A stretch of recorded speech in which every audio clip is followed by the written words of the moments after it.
So ನೀವು lay off ಅಂತ ಏನು ಕರಿತೀರಲ್ವಾ ಅದು ಯಾರಿಗೆ ಆಗ್ತಿದೆ, ಯಾರು ಸ್ಕಿಲ್ ಡೆವಲಪ್ಮೆಂಟ್ಗಳು ಮಾಡ್ತಿಲ್ಲ ಅಥವಾ ಯಾರು ಈಗಿನ ಟ್ರೆಂಡ್ಗಳಿಗೆ ಅಪ್ಗ್ರೇಡ್ ಆಗ್ತಿಲ್ಲ ಅಂಥವ್ರು ಲೇ ಆಫ್ ಆಗ್ತಾರೆ ಹೊರತಾಗಿ ಅಪ್ಗ್ರೇಡ್ ಆಗ್ತಾ ಇರೋರು ಸ್ಕಿಲ್ ಡೆವಲಪ್ಮೆಂಟ್ ಮಾಡೋರಿಗೆ ಲೇ ಆಫ್ ಆಗಲ್ಲ ಒಂದು. ಆಮೇಲೆ ಬ್ಯಾಂಕಿಂಗ್ ಇಂಡಸ್ಟ್ರಿಯಲ್ಲಿ ತುಂಬ ಇನೋವೇಷನ್ಸ್ ಆಗ್ತಾ ಇದೆ. ಸೊ ಅದನ್ನು ಅಪ್ಗ್ರೇಡ್ ಮಾಡ್ಕೊತ ಕಲಿತಾ ಇರಬೇಕು. ಆವಾಗ ಲೇ ಆಫ್ ಅನ್ನೋದು ನನ್ನ ಪ್ರಕಾರ ಬ್ಯಾಂಕಿಂಗ್ ಇಂಡಸ್ಟ್ರಿಯಲ್ಲಿ ಲೇ ಆಫ್ ತುಂಬ ಕಡಿಮೆ ಇರೋದು ಮೇಡಮ್. ಬಟ್ ಬೇರೆ ಅಂದರೆ ನಾನ್ ಐ ಟಿ ಅಥವಾ ಆಪರೇಷನ್ಸ್ ಟೀಮ್ಗಳಾಗಿರ್ಬೋದು. ಬಟ್ ನಾವು ಫಿನ್ಟೆಕ್ ಅಂದರೆ ಫೈನಾನ್ಸ್ ಆ್ಯಂಡ್ ಟೆಕ್ನಾಲಜಿ, ನಾವು ಫಿನ್ಟೆಕ್ ಅಂದರೆ ಬ್ಯಾಂಕಿಂಗು ಇದೆ ಪ್ಲಸ್ ಟೆಕ್ನಾಲಜಿನೂ ಇರೋದರಿಂದ ನಮ್ಮ ಇಂಡಸ್ಟ್ರಿಯಲ್ಲಿ ಅಥವಾ ನಮ್ಮ ಒಂದು ಬ್ಯಾಂಕಿಂಗ್ ಫಿನ್ಟೆಕ್ ಇಂಡಸ್ಟ್ರಿಯಲ್ಲಿ ಲೇ ಆಫ್ಗಳು ಒಂದು ಏನಂತಾರೆ ಪರ್ಸೆಂಟೇಜ್ ತುಂಬ ಕಡಿಮೆ ಇದೆ ಮ್ಯಾಮ್. ಸರ್ ನೋಡಿ, ನೀವು ಹೇಳ್ತಾ ಇದ್ರಿ 5 ಲಕ್ಷಕ್ಕೆ ಇಷ್ಟೊಂದೆಲ್ಲ ಪ್ಯಾಕೇಜ್ ಕೊಡ್ತಾ ಇದ್ದೀವಿ ನಾವು ಅಂತ ಹೇಳಿ.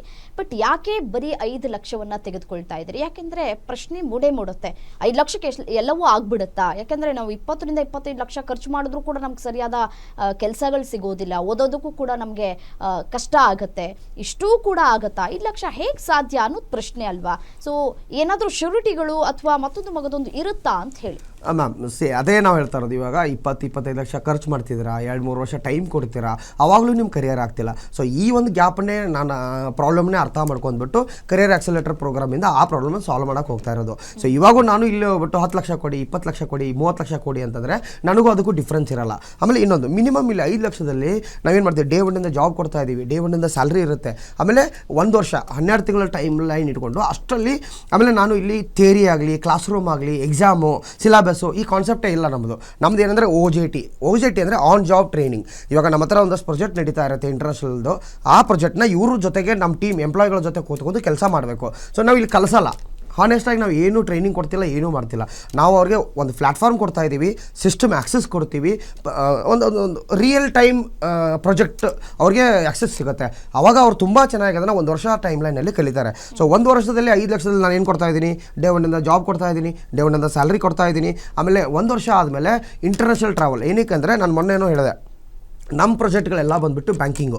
ಸೊ ಬ್ಯಾಂಕ್ಗಳು, ಇಂಟರ್ನ್ಯಾಷನಲ್ ಬ್ಯಾಂಕ್ಸ್ಗಳು ಅವನ್ನ ನಮ್ಮ ಪ್ರಾಜೆಕ್ಟ್ನ ಇಲ್ಲಿ ಬ್ಯಾಂಗ್ಳೂರಿಂದ ಆಗಲಿ ಅಥವಾ ಇಂಡಿಯಾದಿಂದ ಆಗಲಿ ಡೆಲಿವರಿ ಮಾಡೋಕ್ಕೆ ಆಪ್ಷನ್ಸ್ ಕೊಡೋಲ್ಲ, ತುಂಬ ರೇರು.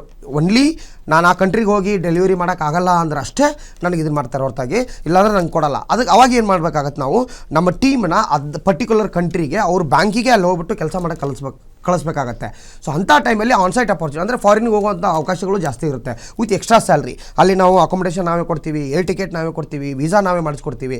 ಸೊ ಇದು ಸುಮ್ಮನೆ ಹೇಳ್ತಾ ಇರೋದಲ್ಲ ಮೇಡಮ್, ಇದು ನಾನು 10 ವರ್ಷದಿಂದ ಇದೇ ಬಿಸ್ನೆಸ್ ಮಾಡ್ತಾ ಇರೋದ್ರಿಂದ ನಮಗೆ ಎಕ್ಸ್ಪೀರಿಯನ್ಸ್ ಇದೆ, ಈ ಪ್ರಾಜೆಕ್ಟ್ ಹೆಂಗೆ ವರ್ಕ್ ಆಗುತ್ತೆ, ಈ ಮಾಡೆಲ್ ಹೆಂಗಿದೆ ಅಂತ.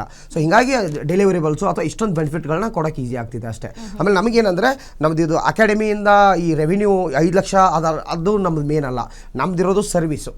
ಫಿನ್ಟೆಕ್ಕಲ್ಲಿ ನಾವು ಇಂಟರ್ನ್ಯಾಷನಲ್ ಬ್ಯಾಂಕ್ಗಳಿಗೆ ಏನು ಸರ್ವಿಸ್ ಕೊಡ್ತಾ ಇದ್ದೀವಿ ಅದಕ್ಕೆ ಬೇಕಾಗಿರೋಂಥ ಸ್ಕಿಲ್ ಡೆವಲಪ್ಮೆಂಟ್ ಮಾಡ್ತಾ ಇದ್ದೀವಿ ಮಿನಿಮಮ್ ಇನ್ವೆಸ್ಟ್ಮೆಂಟಲ್ಲಿ. So end of the day ಏನಂದರೆ ಮಿನಿಮಮ್ ಇನ್ವೆಸ್ಟ್ಮೆಂಟಲ್ಲಿ ಒಳ್ಳೆ ಕರಿಯರ್ನ ಗ್ರಾಜ್ಯುಯೇಟ್ಗಳಿಗೆ ಮಾಡಿಕೊಡೋಣ. ಆಮೇಲೆ ಮೇನ್ ಅಂದರೆ ಅಪ್ಪ ಅಮ್ಮಗಳದ್ದು ಒಂದು ಟೆನ್ಷನ್ ಇದೆ ಮೇಡಮ್, ಅದನ್ನು ಸಾಲ್ವ್ ಮಾಡೋಣ ಅನ್ನೋದು ಒಂದು ವಿಷನ್ನು, ಒಂದು ಏನಂತಾರೆ ಉದ್ದೇಶ ಇಟ್ಕೊಂಡು ಮಾಡ್ತಾ ಇರೋಂಥ ಒಂದು ಪ್ರೋಗ್ರಾಮ್ ಇದು. ರೈಟ್. ನೋಡಿ ಸರ್, ಒಬ್ಬ ಸಂಸ್ಥೆಯ ಸಿಇಒ ಆಗಿ ನೀವೇ ಸ್ವತಃ ವಿದ್ಯಾರ್ಥಿಗಳಿಗೆ ಸ್ಪೆಷಲ್ ಮೆಂಟರ್ ಆಗಿ ಮಾರ್ಗದರ್ಶನವನ್ನು ಕೊಡ್ತಾ ಇದ್ದೀರಿ. ಒಬ್ಬ ಸಿಇಒನಿಂದ ನೇರವಾಗಿ ಕಲಿಯೋದು ವಿದ್ಯಾರ್ಥಿಯ ವೃತ್ತಿ ಜೀವನದ ದೃಷ್ಟಿಕೋನವನ್ನು ಹೇಗೆ ನೀವು ಬದಲಾಯಿಸ್ತೀರಿ ಅನ್ನುವಂತಹ ನನ್ನ ಪ್ರಶ್ನೆ.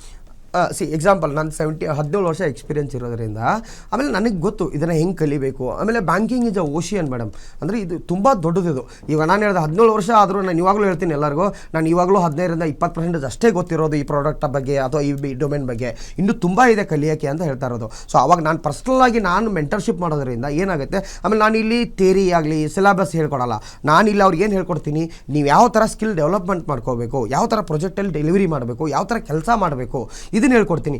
ಅದನ್ನು ನಾನು ಈಸಿಯಾಗಿ ಯಾವಾಗ ಹೇಳೋಕ್ಕಾಗುತ್ತೆ, ಬಿಕಾಸ್ ನನಗೆ ಆ ಎಕ್ಸ್ಪೀರಿಯನ್ಸ್ ಇರೋದ್ರಿಂದ 17 ವರ್ಷ ಎಕ್ಸ್ಪೀರಿಯನ್ಸ್ ಇರೋದ್ರಿಂದ ನಾನು ಈಸಿಯಾಗಿ ಎಕ್ಸ್ಪ್ಲೇನ್ ಮಾಡ್ಬೋದು. ಆಮೇಲೆ ನಾನು ಅವ್ರಿಗೆ ಕಾನ್ಸೆಪ್ಟ್ಗಳನ್ನ ಈಸಿಯಾಗಿ ಎಕ್ಸ್ಪ್ಲೇನ್ ಮಾಡ್ತೀನಿ, ರಿಯಲ್ ಟೈಮ್ ಎಕ್ಸಾಂಪಲ್ ತೊಗೋತೀನಿ.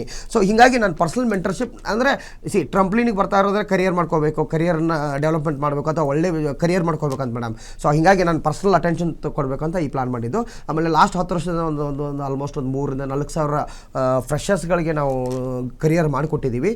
ಎಲ್ಲರೂ ಒಳ್ಳೊಳ್ಳೆ ಪೊಸಿಷನಲ್ಲಿದ್ದಾರೆ. ಇದ್ದಾರೆ, ಎಲ್ಲರೂ ಒಳ್ಳೊಳ್ಳೆ ಕರಿಯರ್ ಮಾಡ್ಕೊಂಡಿದ್ದಾರೆ. ಸೊ ತುಂಬ ಅಂದರೆ ನನಗೆ ಒಂದು ಪ್ರೌಡ್ ಫೀಲಿಂಗ್ ಬರುತ್ತೆ 10 ವರ್ಷದಿಂದ ಎಷ್ಟು ಜನ ಕರಿಯರ್ನ ಡೆವಲಪ್ಮೆಂಟ್ ಮಾಡಿದ್ದೀವಿ ಅಂತ. ಸರ್ ನೋಡಿ, ಈಗ ಡಿಗ್ರಿಯಲ್ಲಿ 1-2 ಸಬ್ಜೆಕ್ಟು ಬ್ಯಾಕ್ಲಾಗ್ ಆಗಿರುತ್ತೆ. ಸೊ ಅಂಥವ್ರಿಗೆ ವಾಟ್ ನೆಕ್ಸ್ಟ್ ಅನ್ನೋದು ಒಂಥರ ಪ್ರಶ್ನೆ. ಈಗ ಮತ್ತೆ ಎಕ್ಸಾಮ್ ಕಟ್ಟೋದರಲ್ಲಿ ಅವ್ರಿಗೆ ಬೇರೆ ಕೆರಿಯರ್ನ ನೋಡ್ಕೊಳ್ಬೇಕು ಅನ್ನುವಂತಹ ಒಂದಷ್ಟು ತವಕಗಳಿದ್ದೇ ಇರುತ್ತೆ. ಕಾರಣ ಮನೆಯಲ್ಲಿ ಇರುವಂತಹ ಒಂದಷ್ಟು ತೊಂದರೆಗಳೇ ಆಗಿರಬಹುದು. ಅಂಥವರು ಕೂಡ ನಿಮ್ಮ ಈ ಒಂದು ಸಂಸ್ಥೆಗೆ ಜಾಯ್ನ್ ಆಗಬಹುದಾ? ಅಂಥವ್ರಿಗೂ ನೀವು ಆಪರ್ಚುನಿಟಿನ ಕೊಡ್ತೀರಾ ಅಥವಾ ಡಿಗ್ರಿಯನ್ನು ಕಂಪ್ಲೀಟ್ ಮಾಡಿಕೊಂಡೇ ನಿಮ್ಮ ಹತ್ರ ಬರಬೇಕಾ ಅಂತ?